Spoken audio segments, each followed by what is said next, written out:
Azad Samaj party ने SDM कार्यालय पहुंचकर प्रशासन से जवाब मांगा और पूरे मामले में गंभीर सवाल उठाए हैं। मालेवाड़ा गांव के वनाधिकार पट्टा धारकों का आरोप है कि उनकी जमीन का पिछले कई दिनों से माप किया जा रहा है, लेकिन उन्हें इसकी स्पष्ट जानकारी नहीं दी गई है। इस मुद्दे को लेकर आजाद समाज पार्टी के पदाधिकारी और ग्रामीण एसडीएम कार्यालय पहुंचे, जहां अधिकारियों से तीखी बहस हुई। पार्टी का आरोप है कि शुरुआत में एसडीएम ने जमीन माप की जानकारी होने से इनकार कर दिया है। बाद में बताया गया कि ये माप मुख्यमंत्री और ऊर्जा परियोजना के लिए महावितरण की ओर से नियुक्त एजेंसी द्वारा की जा रही है। हालांकि एसडीएम कार्यालय का कहना था कि इस प्रक्रिया की जानकारी उन्हें जिला प्रशासन की ओर से समय पर नहीं दी। इसके बाद प्रतिनिधिमंडल ने महावितरण के अधिकारियों से भी मुलाकात की। इस दौरान जानकारी सामने आई कि वर्ष 2023 से इस परियोजना को लेकर प्रशासनिक स्तर पर पत्राचार होता रहा। इसे लेकर आजाद समाज पार्टी ने प्रशासन की कार्यप्रणाली और आपसी समन्वय पर सवाल खड़े किए। पार्टी ने मांग की है कि ग्राम सभा की मंजूरी, कानूनी प्रक्रिया और वनाधिकार पट्टा धारकों को पूर्व सूचना दिए बिना किसी भी प्रकार की जमीन की माप या भूमि अधिग्रहण की कार्यवाही न की जाए। साथ ही वनाधिकार के तहत मिली जमीनों की सुरक्षा सुनिश्चित करने की आवश्यकता होने पर परियोजना के लिए वैकल्पिक सरकारी भूमि का उपयोग करने की मांग भी की है। आजाद समाज पार्टी ने इस पूरे मामले की निष्पक्ष जांच कराने और वनाधिकार पट्टा धारकों के अधिकारियों की रक्षा सुनिश्चित करने के लिए जल्द ही जिला कलेक्टर से मुलाकात करने की बात कही। ही सगळी जी मंडळी आमच्यासोबत आहे ही मालेवाड्या इथून आलेली आहे आणि आम्ही एसडीएम, तहसीलदार आणि आता महावितरण उपविभागीय अधिकारी यांच्याकडे आता आलेलो आहोत।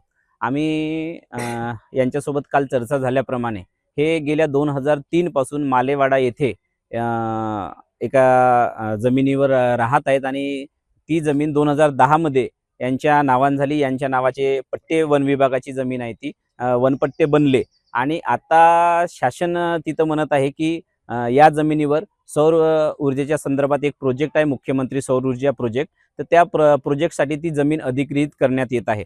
परंतु आम्ही या संदर्भात माननीय एसडीएम आणि तहसीलदार यांच्या कार्यालयात गेलो असता त्यांच्याकडे कुठलीही याबाबतची माहिती उपलब्ध नाही।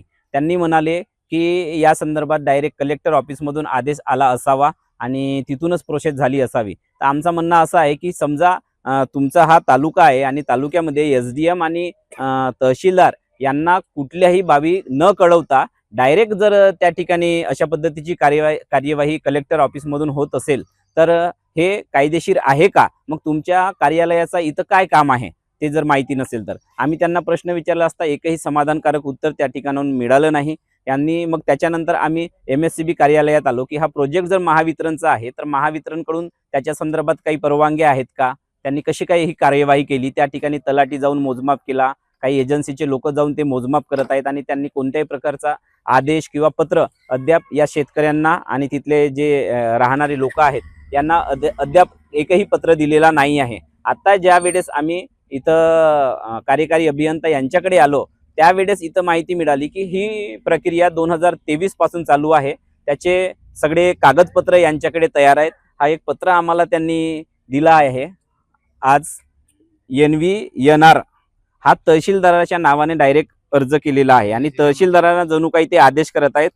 रवींद्र यादव कुमरे, अभियंता सोलर पॉवर प्लांट असा अर्जदाराचं नाव या ठिकाणी दिलेलं आहे आणि यांनी हा अर्ज तहसीलदारांना दिला आहे आणि तहसीलदाराला हा काल दिलेला आहे।